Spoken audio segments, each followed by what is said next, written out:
You're listening to the Game Tenants Podcast.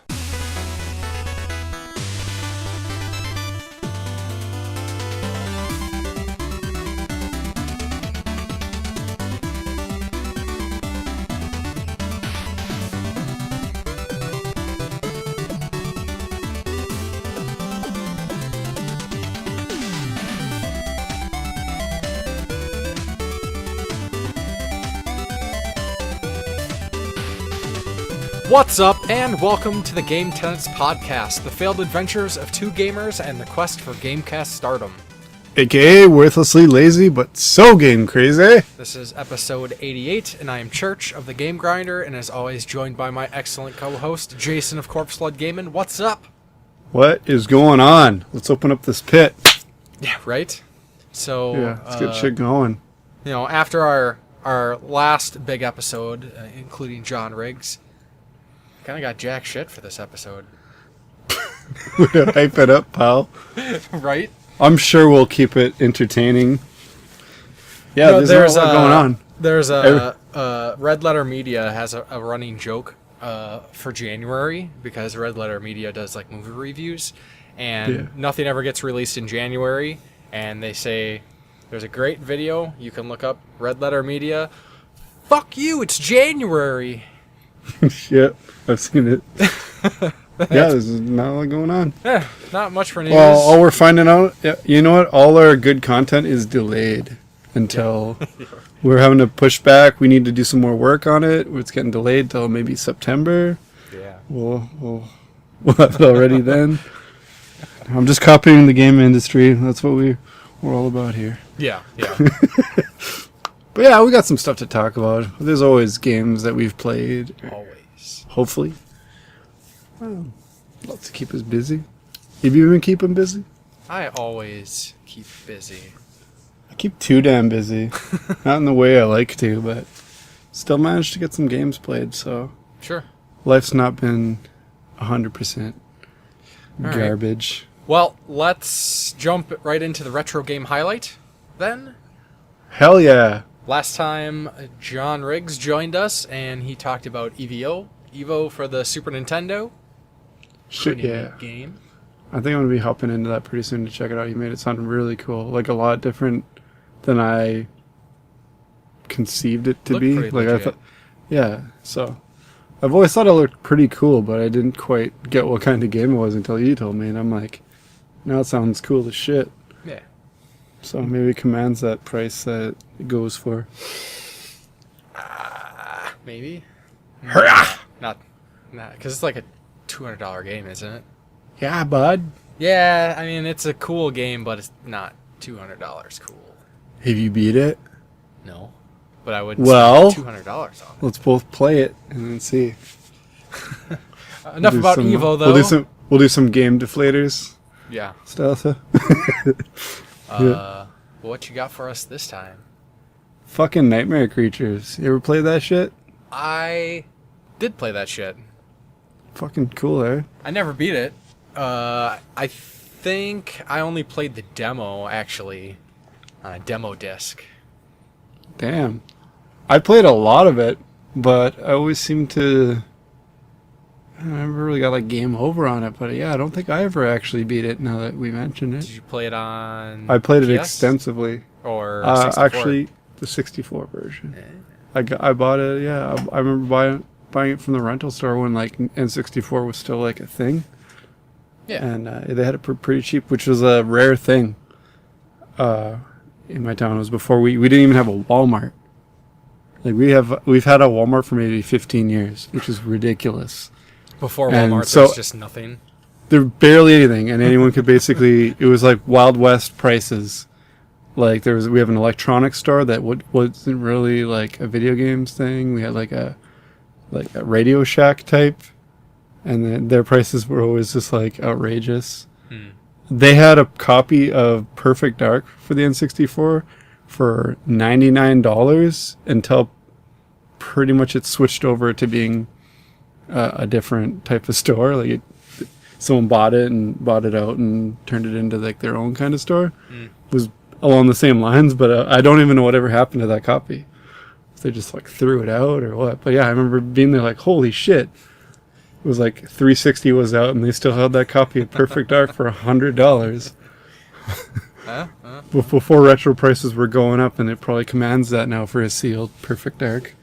I'm sure. But yeah, it was ridiculous. So any Nightmare Creatures is like I'd say it's like more like closer to a beat 'em up than a hack and slash, but you use weapons. And I remember being one of the first games that had like dismemberment in it. Where you have like a staff, you can upgrade your staff to be more like a scythe. It's got blades on the sides, shit like that. You can use like magic powers. And you're basically like a Van Helsing type dude, and you just fight like werewolves and zombies, and the zombies make the best sound when you cut them in half. The sound effects are just so awesome in this game. They're probably one of my favorite parts. There's not too much music to speak of, but it's really like atmospheric. Like, I think you're in like London, and just every sound effect is just like just really good splatter sounds. And when you cut the zombies in half, they go, "No!" And it never isn't awesome, no matter how much you play through it. And yeah, I remember just thinking it was the coolest shit because you could like chop things in half, bust things' arms off, just. Brutal. All types of amazing dude crap. So I'm looking at a wiki for it, and it says the story begins in 1666. That's how you do That's it. Pretty metal. It's the most metal. Devil worshipping cult called the Brothers of Hecate. Or Hecate. Yeah, they did. Yeah, there's a sequel to it also. Yes. I've got it on the Dreamcast, but I only bought it kind of recently, and I haven't got to really dive into that, but I'm really looking forward to it. I might have to just go through the first one now that we mentioned that I don't think I've beat it, so that might be one of my next retro beats, because I've always loved that game. And like I said, my story was going somewhere with the prices, that it was actually a reasonably priced game when all other games, even used from like a rental store, would be like $5 cheaper than brand new. Yeah, I think I do recall it like always, like never seeing it for much. It's always cheap. Yeah, I think I got it for like $20, and it had the box and everything, so it was in good shape. I mean, it was a cart, so they couldn't really do much to it. The rental places around here weren't really dicks until Video Update was around, and Video Update's when the one that slapped all the silver stickers all over shit that. Still got a couple of those on a few of mine. Not really intrusive, like on the label very often, but I got my Comic Zone with it right across the top. And I'm like, thanks, bud. Appreciate it. But yeah, it caught me off guard because I had no idea about it. I'm like, look at that. There's like a zombie on the cover. Bet you it's kick-ass. And I was right. I think I got the demo disc when I think that was when I was getting PSM magazines. Yeah, those demo discs are the best shit ever. Yeah, I wish I still had them. Those demos that you could play over and over. I played the crap out of those demo discs. Yeah, because they'd always have like the coolest level. Like sometimes the demos were better than the games.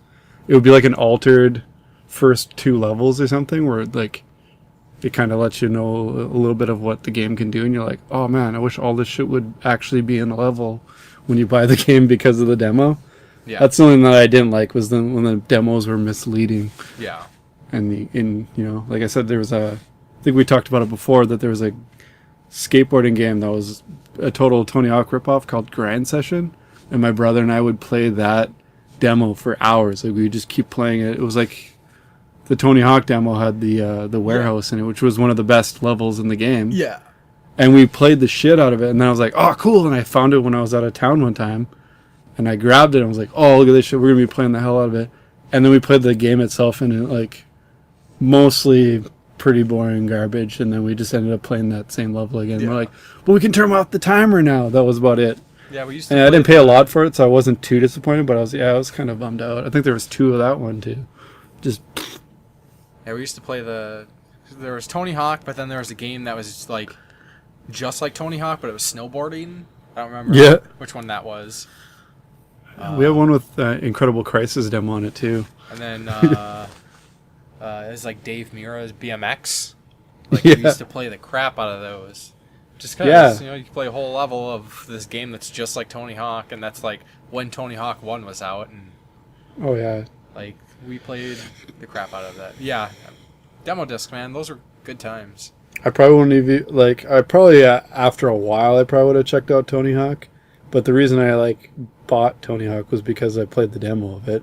Yeah, I'm pretty. And it didn't catch on right away where I live, but I remember owning it, and then it blew up more around when 2 came out. People were like, "Oh shit, Tony Hawk's coming out!" They saw the second one was coming out, and then it kind of went from there. But yeah, I kind of miss shit like that. Yeah, they got demos now, but no one ever bothers to check them out. Yeah, it was just a different time. Even gaming was kind of different.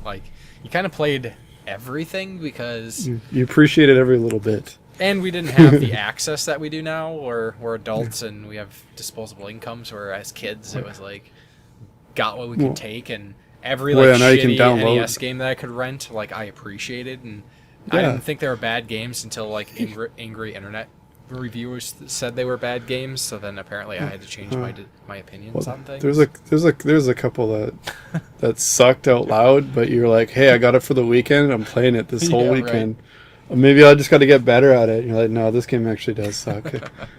then as much as you said, it was just I'm just not going to rent it again. Yeah. Basically, I didn't have any animosity towards it. It's just you're like, oh, man, I probably just suck at this game. I just probably have to play it more. Now it's this game sucks, and you just don't play it ever again. But yeah. I mean, with the ability to download games now, it's a lot easier to get a hold of crap. It's especially when you live in a shitty small town. Yeah. it's oh my god, and then you got free to play games. So even kids that don't get to buy a lot of games as long as they got a Xbox Live or PlayStation Plus they can play their Fortnite. That's probably why Fortnite caught on. God, it's too easy. Yeah, I had to walk uphill both ways in the snow to the rental store to rent my games. You know how I found out my games were shitty? Played them. Yeah. Right? My friends would tell me a game was shitty, and I'd be like, I don't know. I'm going to buy it. I'm going to rent it and see for myself. Sometimes that actually like got me to rent a game. Like, oh, that game sucks? I don't know. It looks pretty cool. And I rent it. No, it doesn't suck. You suck. The days of... Oh, I couldn't even get past this first part. And you're like, that's you then. That's not the game. The game's actually good. For me, it was mostly going off of like the cover art, or maybe they had like the rental case with the art on the back and you could see a couple screenshots. Oh, yeah, the box with they put a styrofoam in the whole box. You just had the whole box to look at. Yeah, every once in a while there'd be a game that like I saw in like a friend's Nintendo Power or on like Game Pro, the TV show or something. Yeah, I'd be like, oh, that game looked cool. I'm gonna rent that. Yeah. Well, besides that, you might catch it's a crapshoot. A commercial, or look in a game magazine. Yeah, pretty rare. Whatever though. I guess that's one good thing about the progression of technology. Sure. But anyway, this last couple weeks since we've had John on, what have you been up to? Yes. Been playing anything? I've been playing a lot of things. First off, I want to mention my part 1 of the games I beat in 2019 video. Holy crap, did that thing take a ton of time. Like, I ran into so many problems with that video. Like, I was... didn't you like completely like scrap it and start over? Twice. Twice? Twice. Shit. Because it was just a hot mess, and then editing was going horribly, and then my computer was just like, you know what? If you like music, I'm just gonna crash. And I had to like try all these different things. Like, I love music, then I'm gonna crash so hard. It took me hours to like figure out how to get my video to like continue to let me edit it. But anyways, that's bunk. Well, I didn't get a video made, but I did submit a review of your video. I'm just kidding. No, I'm joking. Hey, it's better than an F. Great video, barely terrible. F+. I'll take it. I'll take it. No, but yeah, it was a really good video. Your work paid off, and it showed your hard work shows. I hope so. I definitely recommend everyone check it out. And wait with bated breath for part 2. Yeah. Hopefully it'll be up by 2021. Yeah, it'll definitely be up. Keep the train moving. Yeah. But last time I'd mentioned I had like one more session of Celeste to finish that up, and I did finish it up. My opinion pretty much stays the same. Absolutely love Celeste. Deserves all the praise it gets. The game itself, like the standard campaign, I think is amazing. Incredible piece of work. Story, gameplay, design, fantastic. The DLC, on the other hand, holy shit, it's insane. It's just like, That's what I've heard. That makes I you don't feel hate like myself that much. Like, it is... punishing. Jesus. Punishing is like... I mean, I thought Sekiro was like the hardest game I ever played. No. No. So... Celeste and I got no qualms about this. I beat the game. I got my screenshots to prove it. I got everything. I got all the strawberries. I got all the tapes. I got all the crystals, the crystal hearts. I wanted to see the rest of the game, so I turned on assist mode and just jumped the rest of the way through the game because they actually have a thing you can turn on that like is essentially cheats, and whatever. I got to see the end. So like kind of like on I think Mega Man 11 has something like that where anytime you're about to fall, what's the fucking bird's name? Is it Birdo? Can't fucking remember. The little bird basically comes and catches you and lifts you up, and you have like a few seconds to like have him hover you over to a this gives you a few different die. options. Like you can turn off like death by spikes. So essentially like if like floating spike objects, you can just like jump through them. You won't fall. You don't die when you fall. You can turn on and off different options, but essentially I just had it so I could just constantly jump, like just constantly, like never ending through the air. Didn't matter where it was. I was like screw jump through the game just so I could see the rest of it. Because that, I mean, to the people who can play through the final chapter and Celeste, the DLC chapter, like bravo. I've watched some videos and it's like you people are animals. It's probably the same people who like do those ridiculous Mario Maker levels. Yeah, it's just great. But what really kind of sucks about it, but kind of cool at the same time, is as you play through the regular game of Celeste, there's essentially like 2 moves or actions you can do that aren't really explained. It's almost like a weird like bunny hop thing and like these like speed jumps that like you can discover by accident, but you have to know how to do it. And they actually make these like main mechanics in this DLC, and I could like not even barely pull off these moves. They're almost like speedrunner kind of moves. Oh, okay. Precise. It's crazy.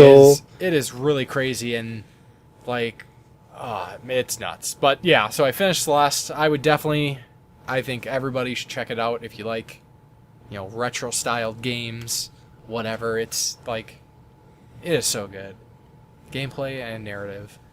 One thing I forgot to mention last time that I guess that's fine because I was kind of being brief a little bit, but I also played through the final Shovel Knight DLC, the King of Cards campaign. Sweet. I think you did mention it. Maybe, but I know I mentioned I was going to play it. But anyways, King of Cards, I think, is my second favorite gameplay of all the Shovel Knight. Cool. Gameplay-wise, I thought Shovel Knight was my favorite campaign. Well, I mean, hell, King of Cards is like right up there because it plays a lot like Shovel Knight, the character, but the card game that's included in it that you kind of play through to like progress some of the story and stuff is a ton of fun. It's really an actual card game, like yeah, you have to like win like a gambling kind of thing. It's like a dueling card game, magic card kind of thing, but not as advanced. Some Gwent, but it's a lot of fun. And just like there's so many things about it that I just enjoyed so much. For stories, I still think Plague Knight was my favorite story for the Shovel Knight campaigns, but I mean, I haven't seen anybody talking about this. Like, nobody is playing King of Cards, and it's unfortunate because it's really, really good, and it's infuriating and tragic at the same time because, I mean, everybody knows essentially what the story of Shovel Knight is, and the King of Cards, you play through this, and you meet all these characters, and like, you forge these friendships, and then, eventually King Knight becomes one of the, Order of No Quarter, and it's just like, you garbage person. It's like, God damn you, why did you do that? But you have to play through the game to know what I'm talking about, and yeah, it's great. Like, I really hope that they actually make like an actual like physical card game, like board game or something. Like, I know there is a I'm Shovel sure Knight. they will. There is a Shovel Knight board game that recently got funded on Kickstarter, but it's different. It's a whole nother thing. But I want, like a card game, just like a deck of cards. Or some shit. It's called Justice, and it's a lot of fun. Even if you don't like those kinds of card games, like, you really don't have to play it really at all. Basically, it gives you like a tutorial thing that you have to play, and then that's probably about it. Yeah. And then there's a couple areas that you could just kind of, take alternate routes and. Okay. Well, I mean, a lot of the time when they do add stuff like I mentioned Gwent from The Witcher, I find myself like going out of my way to like go and find other people who play it. Yes. So I think as far as I remember that when I was playing The Witcher, which actually I'm getting back to, I just downloaded the add-ons for it. Nice. I was like seeking people out with the guide to like get all the cards and find everyone who played. So I had more challengers. Because like I don't know, when I get into one of those kind of games, like, I really liked Magic. I still do really like Magic. I just got rid of all my cards because it became more, it seemed more business oriented than I cared for. It didn't seem like a hobby very much anymore. But yeah, when they put the time in to make something like that for a game, you can find yourself playing it after you've beat the game kind of thing, which is why Gwent had its own game, I believe, for like a while. I think they were like shutting down servers for it or something. Yeah. And, which is a shame. Like you said, basically, you kind of look at the amount of time that it took them to put out the King of Cards campaign, and I think that effort really does show. Like, they did such a good job on this, and to remind everybody, because I've seen people, it seems like there's some people think that they're not getting all these campaigns unless you get the treasure trove, like the actual like Switch release of the treasure trove. If you own Shovel Knight, you have all these campaigns. It doesn't matter what platform. I'm not sure if they released them on the 3DS or the Wii U though. Why the fuck not? That's a copy that I've got. You would have to confirm that. Okay, I'll do that. Or something, but I know, like, if you have, Switch, PS4, Xbox, PC, you get all those for free. So, come on, people! Like, everybody says how great this game is, but nobody's playing the campaigns, and I don't get it. Damn it! Get it? Play those, and modern made game, but it's super retro. If you like Mega Man and stuff. Well, like Chris was saying on his episode, like, he's kind of like burnt out on how many of these retro-looking games are coming out. He's crazy. You're crazy, Chris. Hey, you crazy. That's one of the ones he bit into, and he was glad he did. So, I mean, Shovel Knight is one of the best. Oh yeah, that's what I mean. Like, it's a good one to jump in at. Like, some of them are just, some of them are just, a little lackluster, but a lot of these are actually really good. Yeah. Especially the Metroidvanias that use the 16-bit art style and stuff. Totally. I don't know. Totally. Teach their own. Yeah. For a guy who loves retro games, though, I figured he'd be all in on these kind of things. But I guess it's kind of like a saturated market. True. It is. But moving on, I also, like I mentioned, I was going to try to knock out a couple VR games, and I did just that. Accounting Plus, I played that on the PSVR. It's also available on PC VR. Good God, finally. Oh my God. It was so good. It's one of my favorite VR games. Right? Like, I played the Rick and Morty virtual reality game, and I liked it, but I was disappointed. I played Job Simulator. I liked it, but I was disappointed. Trover Saves the Universe was like the first one. I was like, holy crap, here's like a full kind of VR experience, and it was hilarious. Like, many times had me in stitches. I fucking the whole time, I think. I was laughing the entire time. Accounting Plus is closer to a gameplay style of virtual reality and Job Simulator, but it's way more funny. Yeah, it's pretty short, but it's funny and like really varied for how short it is. Yeah, like you go through all these different random scenes. Yeah, the scenarios make it really interesting. Where like Job Simulator, you're kind of like you're doing a job, and it's kind of just satire. Mundane. Where this is just like one scene you're in a police shootout, another scene you're joining a gang, you're in the peaceful woods, you're inside some guy's intestines, dungeon. Yeah. It's and the humor is great. Justin Roiland doesn't do all, like, he's partially involved. It's not like his game like Trover was. This was, but it's definitely his humor though. Yes, like a lot of it's just his humor, and it's got a lot of his kind of ad lib lines, like where you can just sit there and listen to things talk, and they just kind of ramble, but it's hilarious. Yeah, and I think obviously some of the other not actors, much like a very small amount of script, but yeah, I recognize Summer as a voice actor is in there. She was hilarious. Yeah, that's pretty cool. Yeah, so if anybody gets a chance, that Accounting Plus is hilarious. And if you can't find the physical, it's cheap. Yeah, it's super cheap. Also, like it was one of the first things I actually picked up for when I started getting into the VR, and I was just like, you got to check this out. Yes. So. After that, I played Project Lux, which was the only reason I heard about this game was because Limited Run did a physical release of it. It looked kind of interesting. I kind of got the impression that it was like a VR visual novel. And as I posted after I finished the game with my usual Just Beat It posts, like I have kind of mixed feelings on the game. Like the story, so it's basically, it takes you about maybe an hour and a half to quote unquote play through it.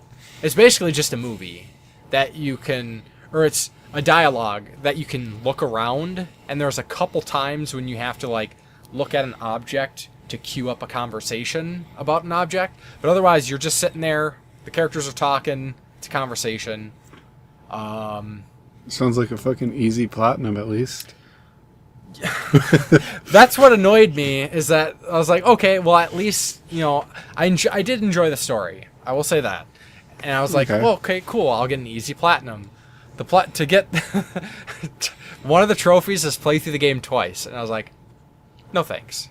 No one will ever get this. It's like it's the rarest trophy. And like I said, I'm not knocking. Take a nap. Put it the over and take story a nap. was enjoyable. It's basically like you're a detective, and you're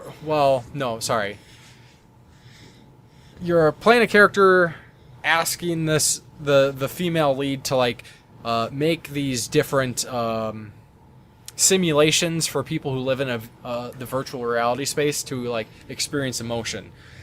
But anyways, there's like a murder that happens, and you're kind of like investigating it. Like I said, the story is very interesting, but it's an hour and 15 long movie essentially.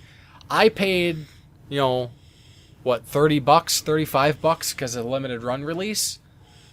Way too much for it, and I feel like that's kind of mean saying the game Like the people that put all the time and effort into making this, like it's not worth it. So I mean, you're basically paying for the material, but like for an hour, it's like if you bought a DVD and it was a half an hour DVD, you'd be like, wow.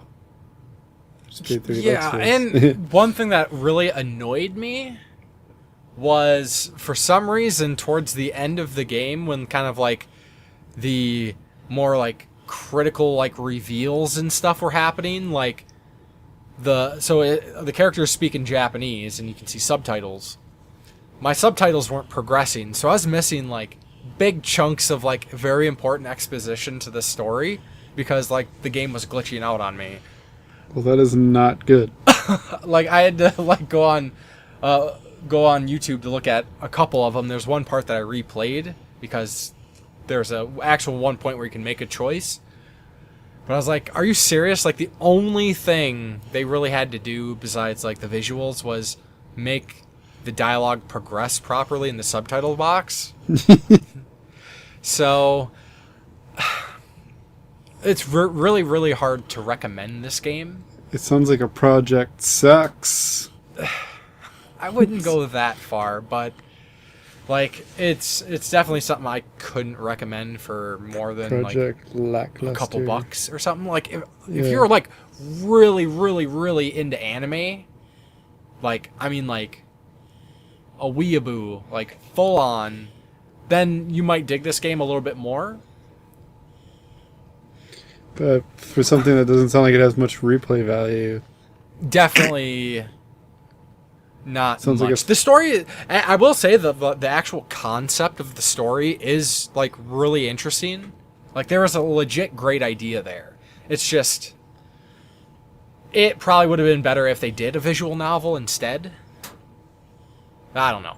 So, it is what it is. And then I will mention that I did start Yakuza 0. yes, finally, Yeah. yes, Queen. So Okay. I'm only like a couple hours in at this point. And what are your initial thoughts? I like the story. I like the characters. I don't like the gameplay. Like the combat or the? The combat, yeah. The combat is... It's Dynasty Warriors. How's it Dynasty Warriors? The dudes just like stand there and you just pummel on them and then you kill them or knock them out or whatever. And it's just like... I don't know. The gameplay isn't great. Maybe it will get better as I unlock more skills, because I see that's a big thing. And you got like different stances. Yeah. So I only got 2 of them so far. So right now I'm just like, you know, You're acting like you're beating up like 50 guys at once. Is that? it's always 3 guys. It's like beat 'em up style. Oh, there's more. Kinda. It varies. They don't really do much. They kind of just stand there. Who's gonna fuck with Majima? Look at that guy. He's got an eye patch. I'm not. I don't have. Kiryu. I'm Kiryu. Kiryu. So Look at that guy. He doesn't have an eye patch, but he's still fucking badass. yeah, so it's pretty early. Like the story's pretty interesting. All the like Yakuza stuff, and it's a little bit more. There's definitely other like Japanese culture aspects that I find pretty interesting. Like I like some more of the like the grounded Japanese culture based things. So it's kind of interesting. Like I don't know much about like some of the inner workings of the Yakuza. Like I know how like U.S. mobs and Italian mobs work and stuff, but I didn't know like some about this Yakuza stuff, and it's kind of interesting. Or it's really interesting. I really like how it works out. Yeah, I like how like the story itself is super serious, and then a lot of the side stuff's just fucking ridiculous, but like funny. Yeah, I haven't got to much of that stuff like yet. that. And then there's little side things you can do, like obviously play the games and go fishing and all the other shit. But it's one of the games where I felt like I tried out everything, and there's some really weird, Japanese only things, and it's like it's based in that one's based in the 80s, so it's pretty cool glimpse at what what it was like over there in the 80s. I thought anyway. Yeah, and I'm not sure, like, there's certain parts where I can, like, run around and I can go into different shops and stuff. Mm-hmm. And I'm not sure, like, at some point are they going to be like, okay, go to the arcade, or am I just supposed to go to the arcade? Yeah, you can go there anytime you want, but there's also ones where you, like, you know, you meet up with those random people. Mm-hmm. Have you met any, like, random people that are just kind of, hey, and you talk to them and it, like, triggers a little, like, side story? Because sometimes you meet people in the arcade and they, like, you make a friend or something and she plays against you. And okay. So I'm not there's, sure like, little side stories. If I need to wait for, like, things to, like, kind of, like, encourage me to do these things, or if I'm just supposed to, like, wander around. A lot of them you can, like I say, you can do them whenever you want. Mm-hmm. Some things I think unlock later on, but a lot of it you can just kind of wander around and explore. But during certain parts of the story, there might be someone in there that you meet.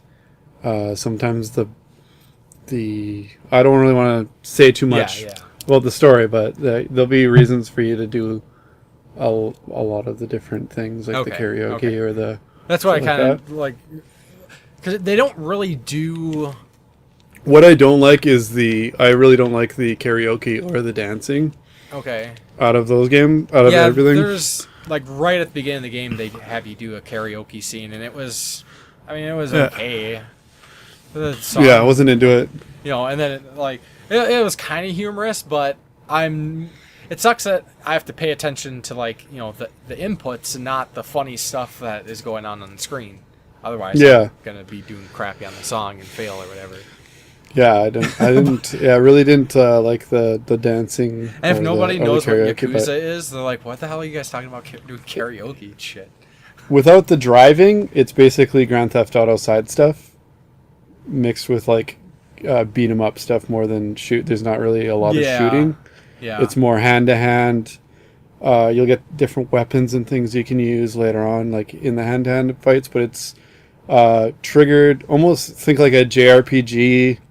Where you have the random encounters, except for just walking around on the street. Except for you got a little bit of a heads up where the guys will be like, "Hey, there's that dude!" And then they're like run up and try to fight you.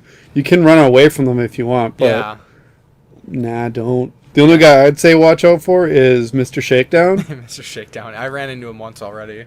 Has he rocked your shit? No, that was just the introduction, so he didn't take my money. But okay, yeah. But he was like, it's like hitting me once and taking like 80% of my health. I was like, holy crap. He will fuck your shit up. But he's the best way to get rich in the game. Sure. Because you can take his money, or you can, like, I figured out a way to, like, let him take a bunch of my money, and then he carries a lot more money, and then just rock his shit and try to encounter him near a bunch of, like, grabbable objects, so you can, like, smash them with, like, neon signs and stuff. And like, make sure your special moves are basically, like, all charged up, so you can just trigger that. Yet, because I can't. That's just my advice. It doesn't seem like I can grab objects yet, so I don't know if that's something that, like. It's one of the other fighting styles. It's called what is it? Like Brawler or something, where you Brawler. There's a. Yeah, it's a different one where literally all you do is, like, you can grab him, you can grab other stuff and, like, DDT him and shit. And I will say it kind of hit him with bikes. It kind of bugs me. There's not, like, a block button. Like, I want to block, but I can't. It's kind of I think it's more just, like, dodging. I thought there was a block. There's a dodge for the second style. Like, you can do this, like, step thing, but it just timing just doesn't seem intuitive. Like, I can't see a guy, like, winding up a punch and hit, like, the dodge button, and then he, like, dodges. I always take the punch. It's kind of weird. Shit. I'll spend more time with it. You know, I'm not giving up yet. You know, like I said, I'm enjoying the story and stuff, so we'll keep going. Yeah, the different fighting styles really make it for me. I think Beast is what it's called. Okay. Beast, where he's just, like, primal clubbing on, like, clotheslining and grabbing shit, and he's just crazy. That's what I really liked about them, is they all have their different fighting styles. Like, there's Majima has this one with a bat, and it's just glorious. Okay. So yeah, I mean, I'm sure it will open up. And like I said, there's the skill tree looks like there's a lot you can like add to it. And that's you're that's really mainly what you limited use at the the riches beginning. for. Yeah, I wouldn't worry about that or really the money even. Yeah, because the skill tree, it's like, oh, you can buy this first skill for like 400,000, and the second skill is 2 million, but then the next skill is 40 million and 200 million. It's like, what the shit? Yeah, it's yen. Yeah, It's like yen. pesos. Yeah, so it seems like a lot, but really like you can. Well, just If from you what you I've can, been I'm just giving you. Yeah, I'm giving you a little bit of advice. Is basically like, you can shake down Mr. Shakedown, and once you do that, I'd They say just explained save that. up a bunch of money because a little bit later on, there'll be something that enables you to like make a lot of money for doing not a whole lot. Okay. So All right. that's yeah, it's one I would say get a couple decent skills, but don't pour all your money into it at once. Kind of keep a little Okay. in your back pocket. Sure.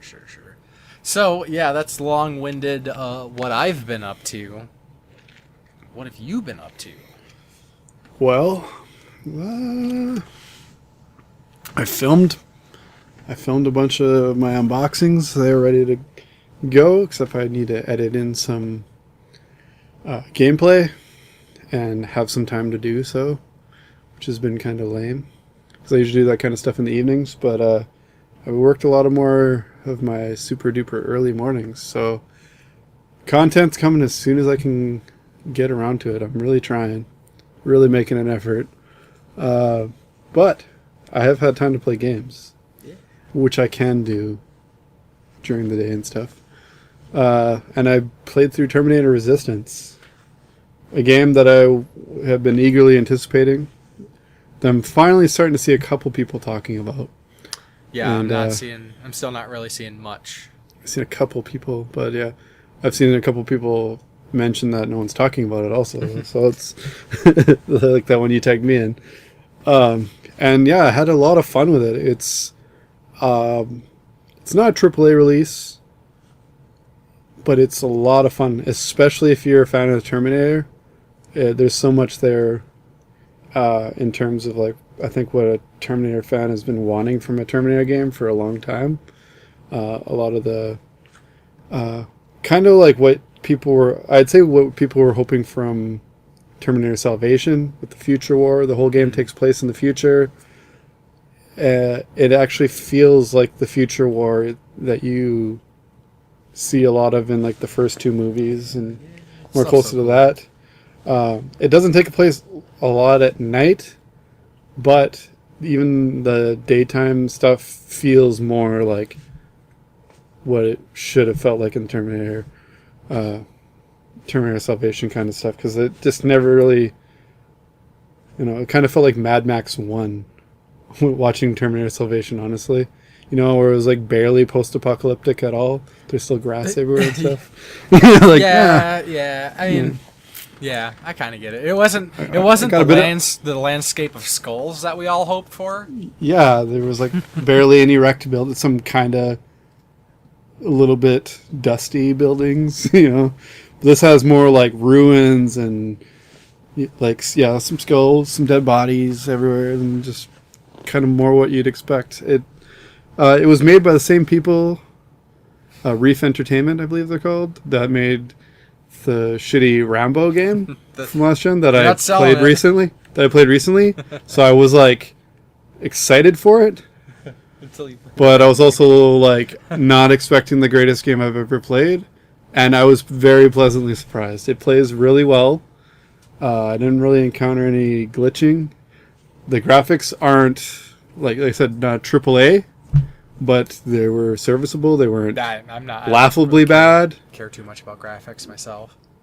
Yeah, a lot of people might complain, "Oh, this looks like a PS2 game," Oh my god! Any game, yeah. That's what I find funny too. Is a lot of the time it's people who care about resolution and shit play Super Nintendo games and shit. So they're like, "This is bugging you." Like, I get it. It's a new game. People want it to be like cutting edge. It, like I said, doesn't look bad. It wasn't really distracting. Character models look good. I said it would look like looked like a pretty good 360 game, I'd say. Nothing looked cheap, but it wasn't like it didn't have a gigantic budget, but it was serviceable, and it did the trick. I felt some parts, you actually felt the threat of the Terminators, especially close to the beginning. Like there's the smaller Skynet robots and stuff that are a little bit easier to take out. Like there's little spider ones, there's little tank ones that are a little tougher, take a lot more bullet damage, and then there's the actual T-800s that you run into, and they really make those more imposing. It doesn't feel like Alien Colonial Marines where you could just like, oh look, there's like 20 xenomorphs. No, they're all toast. Those things are garbage. I punched one, it died. Like you don't get that feeling from the Terminators. If you get a feeling like, holy shit, hide. I got more of an Alien Isolation feeling from them at first. Like there's a part where you have to sneak into an abandoned hospital to let some resistance guys free, and you have to hide from them because you have no guns that can even affect them. Because you got like handguns and a shotgun and an assault rifle, and those do nothing to them. So you can't do anything until you got a skill tree, just like a lot of other games. And it's actually a pretty complex skill tree for a game that doesn't really demand it.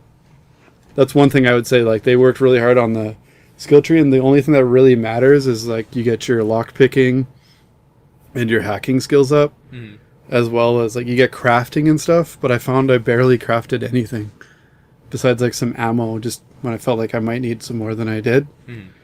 But yeah, it seemed like a very in-depth crafting system, and I kind of felt like it went to waste. Like I said, you basically pick up what you need from the most part. So yeah, it makes you earn the ability to use the plasma weapons, which is the only thing that can hurt the T-800s. So I liked that they kind of worked that in there, where you felt actually kind of helpless against them at first. And yeah, so there was some good stealth parts to that. Yeah, and it was overall a really enjoyable game. It's my first 1,000 of 1,000 for gamer score of the year, and it didn't take really a lot of extra effort. As long as you were kind of conscious of it, you could pretty much pull it off. There was collectibles and stuff, but the achievements for collectibles weren't like get every single one everywhere in the entire game. They're pretty lax. Like, find 10 of them. There's 30. All right. So that's a little refreshing. That kind of stuff gets really boring when you're like, it's just a way to keep you playing, to find all the little messages or the little packages. It's fine for games that are like a big open world thing, I guess, to kind of keep you playing it. But in this kind of situation, I was glad that it didn't kind of, ruin that feeling. They kept it fun. And it was long. It was I'd say about 12 hours, 10, 12 hours in between there to play it all. So, good story. It didn't feel like done to death or anything. You do encounter a couple of familiar faces, but it's mostly original characters that I think they did a really good job of kind of working in with, the Terminator timeline. It doesn't really, I don't want to say it like ousts all the newer movies, but it's definitely taking place around Terminator 1, Terminator 2 type, the sweet spot.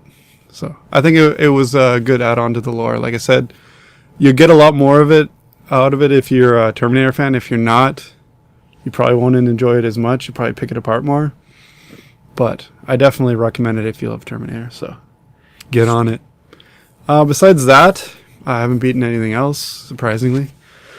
Giving Polykill a little bit of a break, not having to rattle off 25 game names.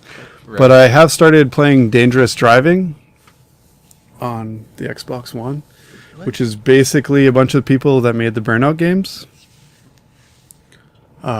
It's pretty much Burnout, just the racing aspects to it. It plays a lot like Burnout. You take out other racers to give yourself boosts and stuff like that. But yeah, sadly, it's missing like the crash breaker stuff. You know, where you crash and cause as much money or damage as you can. Mm-hmm. But I bought the physical copy, as you know, we always try to do, and it came with a game called Danger Zone 2, which is basically all the stuff that is from Burnout that wasn't in this game. So you get like a separate game. That's weird. That's all crash events. That's super weird. And stuff. I don't know, maybe they did it to kind of like break it up so they can be like, hey, look, you're ripping off Burnout. Because I believe it's like a lot of the same team. Uh-huh. Yeah, it plays a lot of it. It needs a bit of polish. Like I think it would really benefit from a little patch. Because there's a couple parts where I got like stuck on like guardrails. Sure. And it was very frustrating because these games are very cutthroat. You know, you try and take out other people, and you're like, when you're in the lead, you know, you don't want to lose that lead. And all of a sudden you're stuck on a guardrail doing like a wheelie, and you're like, what the fuck? And then all of a sudden you're in 6th place when you finally break free from it, and you're like, decent. It's always on the last lap too, right? Yeah. It's you know, the kind of thing that I hate about racing games. But I am not a racing game fan, but I'm a huge Burnout game fan. I actually like the racing in these games, believe it or not. So I still highly recommend it. It didn't happen a lot. It just happened to me like I think 2 races, but yeah, it's got a pretty steep difficulty curve on a few of the events too. But a lot of the events that you know from Burnout are in there. Like there's the takedown race where you get special boosts for taking down other drivers. There's some that you actually can't really take them down. And there's the Eliminator where the last place person on every lap is eliminated, which is one I used to really like, but I played it on this one and I'm like, I cannot win on this one. And just like the other games, it's got the traffic that's on the roads at the same time. Mm-hmm. But for some reason in this one, when you're hitting the traffic going the same way as you, it blows up your car, unlike the other ones where you hit the traffic and you can like hit the same way traffic towards the other cars, like a projectile. Sure. But in this one, it just any traffic you crash into just destroys your vehicle. So Lame. That's kind of bunk.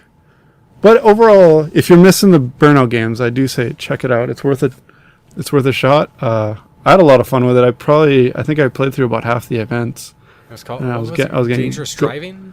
Yep. And like I said, the physical copy comes with it's not a code, so don't worry about getting a used copy of it because it'll install both games when you put it in your system. So it's a lot of fun. Actually, since it comes with Danger Zone 2, I was like, well, where's Danger Zone 1? Is it on the system too, or is it an older game? So then I found it. Yeah, it's not even a flying game, right? What the fuck? So I actually went back and picked up that one first. I'm going to play the first one. And then the same people made another game that I can't believe I was interested in. Because as we all know, I hate sports games. But there's this game called Dangerous Golf, where it's like a golf game that takes place in weird areas, like a kitchen. Okay. And it's a lot like the Crash Breaker events. Well, hold on. Where you hit the ball and you like try to do a bunch of damage in this kitchen. As much damage as you can before you like sink the ball. And there's like a Crash Breaker thing where you like charge it up and it blows up. So you could like blow up on a counter and like knock everything off the counter and like, I don't know. And I will say I was all for it. I was like, well, you know what? I might play a golf game. Yeah. It's very loosely golf. I like golf games quite a bit, actually. So. There you go. You know. Maybe check it out. Yeah, it was. I remember the one that I was playing a few years ago with my friend and my brother. It was a PC golf game. It was on Steam. It was actually made by From Software. Huh. What the heck? I didn't play it much because it's basically like a golf MMO. Golf Souls? I mean, From Software. Hold on. Let me look this up because From Software golf game. What the heck? What's it called? Golfborn. Damn it. Golf Kiro. No, I can't find it now. For some reason. So yeah, that, Actually, no, I I don't think it was on Steam. I think it had its own launcher. Well, damn. Now that I think about it. That's... Golf? Yeah, it's not on Steam. Or it's not on my Steam anyway, so... From Software Golf. Bunk.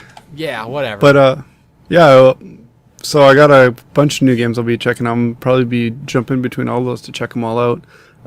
They happen to be on sale, I think. At least the golf one, I think, was on sale.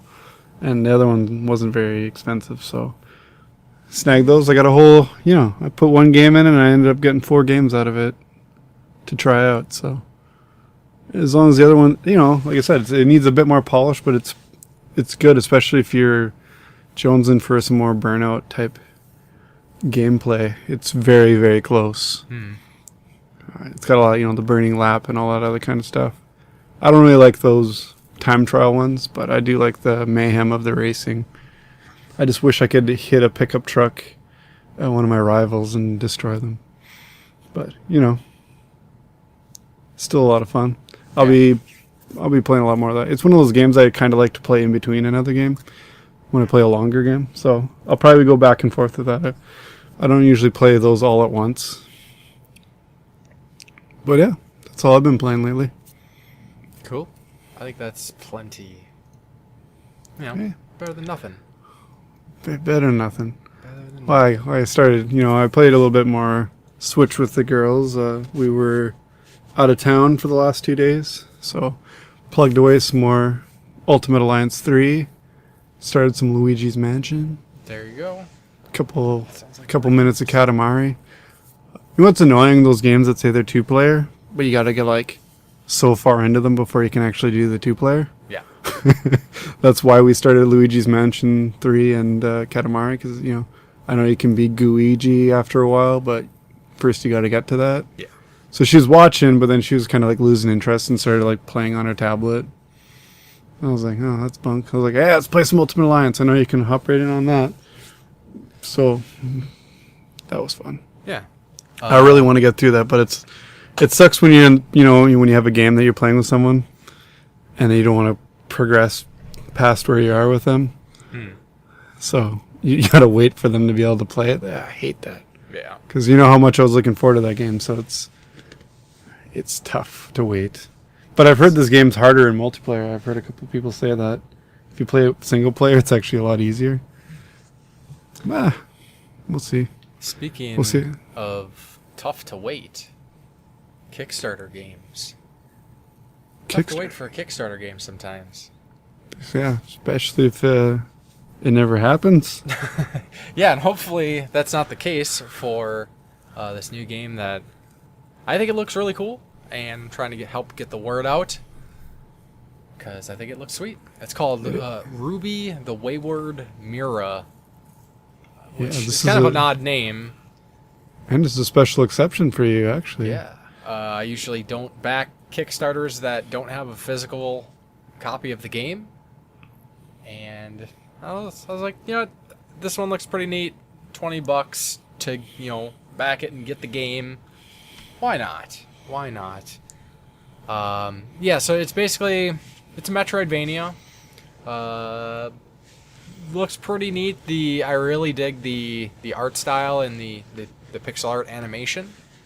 Yeah. Definitely has its own look, which I think is pretty neat. There's some interesting things that they're kind of doing with some of the design aspects, like when you hit an enemy, like in any game, it kind of makes an effect, an impact effect. And I thought it was pretty cool that they just said that the impact effect in this game is actually based on a particle explosion in the Large Hadron Collider, and they actually have the image of a particle exploding compared to what they're doing, which I think is kind of neat. It's kind of like Easter egg stuff, but kind of, I don't know. I thought it was pretty neat. But it's pretty cool. Check it out. I've shared some links. It's Ruby, spelled R-U-B-I, the wayward Mira, M-I-R-A. Mira is like the race of the people, so you're a bit like an alien. And Cool. yeah, it looks pretty neat. Yeah, I looked into it when you posted about it. Yeah. Looks pretty cool. I don't back a lot of stuff, though. I've only ever backed the one thing. You know, and kind of partially what I'm seeing, what I'm hoping that happens with the games like this is, you know, it gets made, people are like, hey, this is pretty neat. And then Limited Run's like, hey, we got a physical copy for you. So, you know, fingers crossed that this will get picked up, be successful enough to get completed. Well, they've already passed their goal. Their goal is actually pretty Attainable? yeah. Their original goal was only $12,000. Damn. Yeah, and they've raised almost double that. There's another stretch goal that I hope gets hit at least. That could be pretty interesting, and they're kind of doing something unique with it. Is once it hits the next stretch goal at 25,000, the backers choose what feature they want the developer to make. Either it's going to be a quest line called Save the Animals, which I don't really know the context, or there will be achievements with an alternate ending. And it's like, pick one. And what I'm hoping is that it picks one and maybe the next stretch goal will be like, hey, let's do the other one too. Or That'd something. be cool. I don't know. Yeah, it'd be cool to get more content. I love when the stretch goals all get met. Yes. Yes. But always, gotta- you know, it does, people always forget. You add more content, it's going to extend the development time, which personally I'm not complaining. You know, I waited 4 years or almost 5 years for Bloodstained and God, Indivisible. What worth the wait was that? Yeah. Yes. Ooh, Yes. My game of the year last year. Hell Yeah. Yeah, speaking of things backed, like I gotta get more into my NES maker. Yeah, you do. I kind of waited for all the like modules and little updates to come out before I'm really getting into it because I don't want to, you know, start a game and then all of a sudden like, oh, like they added all this stuff that would made it way easier. Yeah. So I'm kind of letting them do all that kind of stuff first, and then I'll hop in and get obsessed with that. Yeah.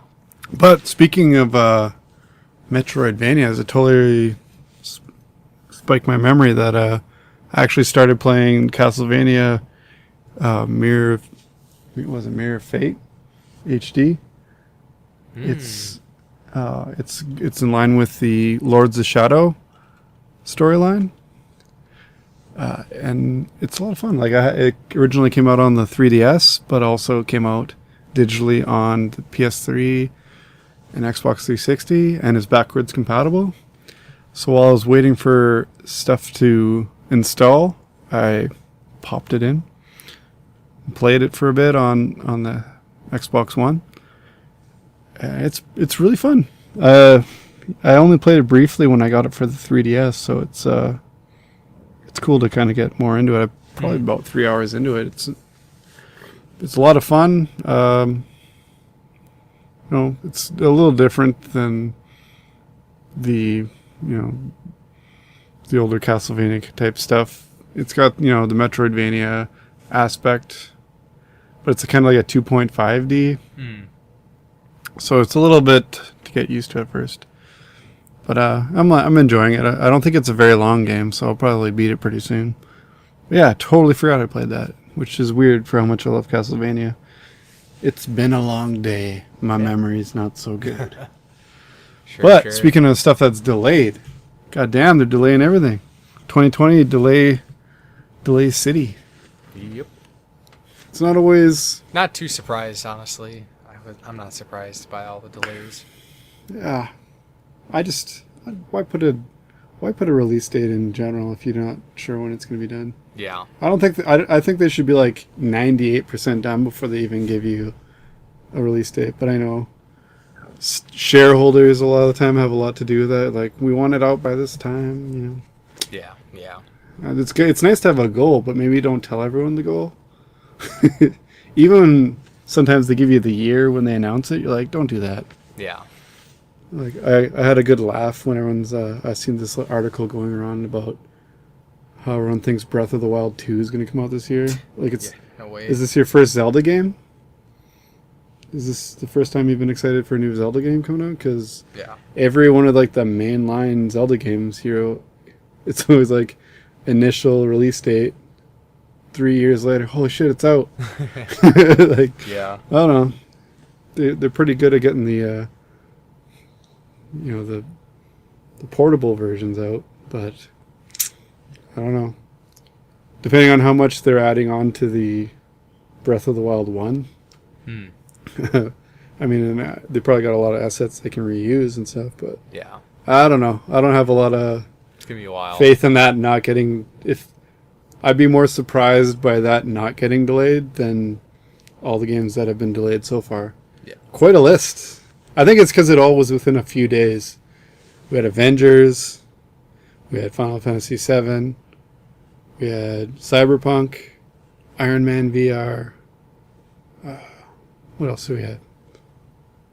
I'm probably forgetting some because there was quite a cluster. Yeah. I mean, Doom's already been pushed back. It was supposed to be on November. Last of Us March. Was pushed back already. Yeah. So there. What the fuck, man? Probably will happen again. Yeah. Just don't even tell us the release date. Get everyone's hopes all up and shit. I was originally like super bothered by Final Fantasy VII getting delayed just to 5 weeks. Not really because of the delay, because of the window it pushed it into. Because I was like, damn it, it's like a week before Cyberpunk, and Cyberpunk's like my most anticipated this year, and I don't want to try to rush through Final Fantasy VII in a week, and I don't want to, push it back to after Cyberpunk, but I guess that's not a problem anymore. So, it is what it is. I know there's always a good reason for delays, so that you're not getting a broken piece of garbage, but I've been waiting with bated breath for that Cyberpunk since they released it, because I love my CD Projekt Red games. And they're putting good work. They basically said it's done, it's just buggy. Yeah. So they just don't want to release a broken piece of shit. Yeah. Well, I mean, besides delays, kind of want to transition to our community question for the last time, which was, what were some lesser-known games people were excited for in 2020? Everyone's so focused on the delays, but what about them lesser-known games that need some extra attention? So we got a few responses. So thanks. That's a rarity. Thank you, people. Thank you, friends, for the comments. So I'm very excited. Let's get to it. So Musty Hobbit, of course. Second Breakfast. Yeah, he's been a guest on the podcast quite a long time ago. Yeah, a good friend of ours. What was it? About a year and a half ago now. He says, here's a few titles he's watching with anticipation. Man Eater, which I'm not familiar with that one. It's an Ellie Furtado game. Yeah. Just kidding. Shut up. Yeah, I actually had to look that one up too. Dark Crystal Tactics, which I keep forgetting about, and it actually looks kind of interesting. Like, it does usually look cool. think movie tie-ins, and I was like, I mean, it's a tactics game, and the art style looks pretty neat. And it's Dark Crystal. Hopefully, if it does good enough, they'll do a Labyrinth game. Then he also mentioned 12 Minutes, which we saw a trailer for at the, I think it's Video Game Awards, or is E3? Yeah, Game Awards, I believe. Yeah. That looked pretty cool. And then he says, here's a few that aren't lesser known: Ori and the Will of the Wisps, Halo Infinite, Doom Eternal. Hell yeah. The hell's Halo? Yeah, I don't know. Doom? What? Let's see. Next up, we got... I'll give a shout out. Back in the day, Gamer says he doesn't have anything to add to the community question because he relies on the podcast to tell him about new games. Let's hear about some upcoming Switch RPGs. I'll have to keep us on top of that. I haven't seen much for RPGs coming out. No. I've been getting them. I got a Switch, but I'm not too big into collecting. I've got probably 40 something games. He's got now. the main 15? important ones to get on the Switch, and he got Octopath. He's got Dragon Quest XI coming up. Trails of Cold Steel. I think that's on the Switch now. Yeah, Those are supposed to be fantastic. Yeah, it is. It is cool from what I played of it. Let's see here.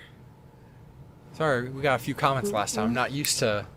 Well, I got about 50. I got about 50 but honestly, if it's on other systems, I try to get them on the other systems.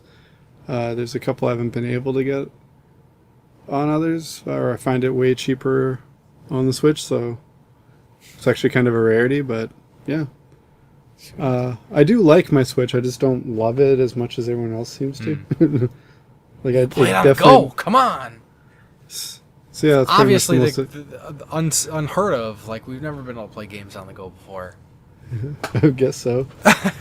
Anyways, back to the community question. Last DS, one that 3DS, Game Boy, Game Gear. Yeah. Black Metal Gamer, he said he wants that new Shinji Mikami game, and he was talking about Ghostwire Tokyo, which could be cool. Yeah, spooky. Could be cool. We haven't seen that. Sold me on it right there. Yeah. That's short trailer and the coolest presenter I've ever seen besides Keanu. What's her name? Natsumi. I'm following her on Twitter. I just can't remember her name all the time. Me too. Japanese names are hard to remember. They are.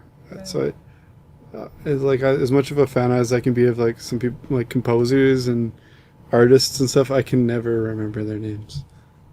You'll have to work on that. Did we decide on a community question for next week? Yeah. What games are you most bummed about being delayed? Yeah. Because low-hanging fruit. I couldn't think of anything else. Maybe there's some other ones we're not thinking of. Like Yeah. Like I said, I probably forgot a couple. It was like a flurry of them. Yeah. And usually they don't bug me. Like, I wasn't bothered really by any of them, except for, like I said, like initially Final Fantasy. I know it's only 5 weeks, but just the window it pushed it into.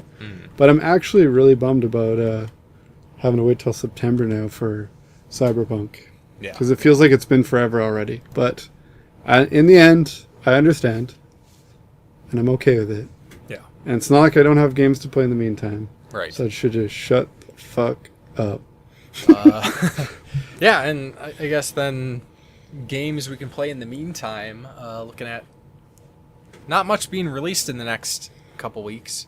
There's a couple games. Shh, don't talk about them. They'll get delayed. Yeah.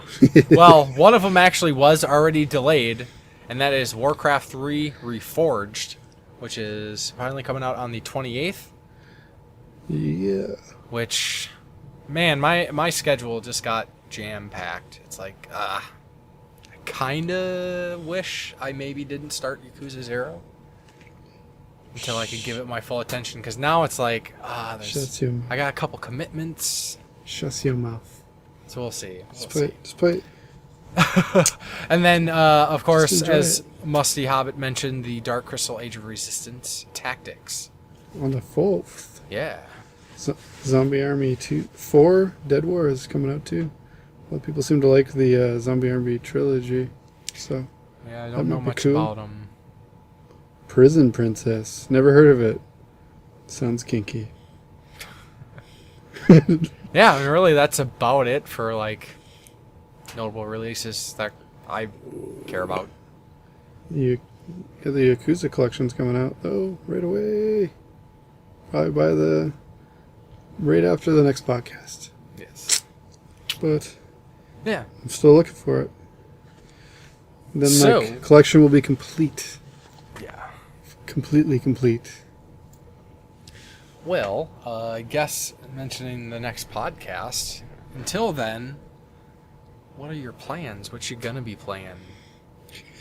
Well, I'm gonna be playing all the games I got from Retro Game Treasure and Video Games Monthly. I got the last episode of the head-to-head that I will have out by the next podcast. You heard it here, folks. So we gotta catch up voting on the older episodes. Vote on this new one because it's the last one to decide who the winner is, and then we'll have the announcement of the winner. And that's the only one I have to film still is the announcer of the winner, but everything else is good to go. So hit it up. I don't know what I'm playing. You know me, I'm always all over the place. I plan to play something, then something else just catches my eye and I squirrel towards that. I picked up a whole bunch of stuff while I was out of town. Maybe one of those. Maybe not. Maybe they'll just go on the shelf and I'll play a Super Famicom game. Who knows? Cool. I go where the wind takes me. And the wind takes me towards games. I think that sounds like a plan. Yeah, I'm going to quit both my jobs because they're getting in the way. But, yeah. I got lots of plans. We'll just see if those plans work out. Sure. What about you? Yeah, so I will continue to play Yakuza 0, as I mentioned. Then I do want to mention, of course, Cartridge Club always has Game of the Month games to play. And next month is Bloodborne, and even though I played it for the first time in the beginning of 2018, there might be a reason why I might need to replay that. Wink, wink. So, What? people, friends, come on. Let's get some rally behind the Cartridge Club, and let's play some Bloodborne. Do it. And we can talk about it, maybe. Maybe I will talk about it. I don't know. But also, February is a game that I've really wanted to play for many years. And What's that? the Quick Save Club has chosen Vampire the Masquerade Bloodlines as their game of the month for February. Sweet. And I really want to play that. Fucking play it. It's getting busy. Because then also, Cartridge Club Portable game of the month for February. It's another game that I've been wanting to play for quite a while, and I just lost my link, and it is Legend of Zelda: A Link Between Worlds, which I've never played. Do you have it? I don't, but Yes. I could get it. Get it. So we'll see. And actually play it portably. Could. Take long ship breaks at work. That's how the portable games are played. You can't do that with the Switch. Who's sneaking a whole Switch into the fucking shitter? Yeah, right. Me, maybe? I don't have a Switch, though. Could. Getting the Switch, just storing it in the back of the tank. Yeah. In a Ziploc bag.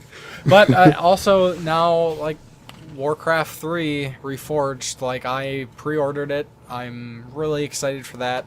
I really would like to replay Warcraft 3. It's been some time. It is a great game.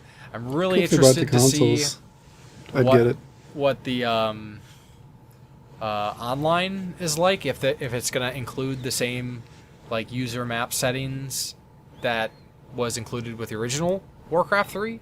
So maybe we could see like an OG Dota 1, Defender of the Ancients, because that was originally a Warcraft 3 mod. So I'm wondering if they're just gonna like redo that in Warcraft 3 Reforged. I actually used to play the heck out of Warcraft 3. I played tournaments and stuff. I was pretty decent. It was a lot of fun, but I'm getting into it more for the story. I mean, I loved the story before, but that's why I want to replay it, because the story is a lot of fun. The gameplay is really fun. RTS with a hero system. Warcraft 3 is good stuff. So that's pretty much it. Oh, and maybe... Oh, yes. And I am going to make a stop in Milwaukee and then going to Chicago with It's Rocket Sauce and meeting up with Chris, the old-ass retro gamer, and we are going to the near concert tour that is basically... Ooh, you are going. I was wondering. I hadn't heard about that. I knew... Yeah. Well, I had heard about it, but I hadn't heard if you made your decision, if you're going or not. Yeah, I decided, you know what? Why not? sounds like it'll be a lot of fun. I mean, I love the Nier Automata's soundtrack. The unfortunate part is it's going to include music from Nier, the first Nier, as well, and I haven't played that yet, but I hear there's a lot of people that played both games and say the first game's soundtrack is better, and it's like, what? But so I'm gonna lose a lot of that context when they do those songs. Shit. But Well, it'll still I mean, be pretty neat. You could probably still listen to the soundtrack. Oh yeah, It's not like it's gonna spoil the game. It's just do do You do just do. don't really get, this like, guy dies. the context. Dun, dun, dun, dun. But what's kind of neat is Yoko Taro is going to be there, but by the time the conversation about going to the concert came up, the meet and greets with him were sold out. So that's a bummer. But maybe I can see him, and maybe I can take a I fucking love you, man. rabid fan picture from a distance or something. Be like, I saw Yoko Taro. That counts, right? That counts for something. But yeah, that's going to be a lot of fun. And then, and hopefully within the next few weeks, I'll also put out part 2 of my 2019 Beat Games video. So we'll see. Do it. We'll have to see. Do it. So, then, with that said, we'll let everybody who's listening know how they can get a hold of us, if they want to get a hold of us. Of course, the podcast is on YouTube and SoundCloud, which means if you use a podcast app, you can probably look up the Game Tenants Podcast. I need to actually do that. I've just been listening to so many podcasts and things on YouTube when I should just be downloading them and not using all my data up. Right? You Every can do month. that with a podcast app. There's a great one called Podcast Addict, which as long as, if most podcasts have they have available RSS feeds, which basically means you download this app, you look up a name of a podcast, you could probably listen to it on there. That's how I listen to the Easy Allies. That's how I listen to Polykill. That's how I listen to the Cartridge Club podcasts. A lot of other great podcasts. It's really cool. Also, the podcast is available on what used to be called iTunes, which is now Apple Podcasts. It's still, I guess it transferred over. I figured once Apple changed iTunes and split that up to Apple Music and Apple Podcasts, I figured it would stop the auto upload of the podcast, but hey, it's still going. So cool. That's pretty weird. You can find us everywhere, almost. Hell yeah. So look us up, the Game Tenants. Of course, if you want to get a hold of me, you can go on YouTube, Facebook, Twitter, and Instagram. Look up the Game Grinder. And Jason, you can go on YouTube, Facebook, and Twitter. Corpse Flood Gaming. Hit us up. We'd like to talk to you. Fuck yeah. I gotta get my content rolling so I got more for people to look at on YouTube. But you're always down to chat with people, so I am always hit us down. Hit us up. Yeah. Hit us up and talk to us. Hell yeah. And let us know your thoughts. And then that is going to do it for this episode of the Game Tenants Podcast. As See you always, next time. thanks for listening. We'll talk to you later. Bye.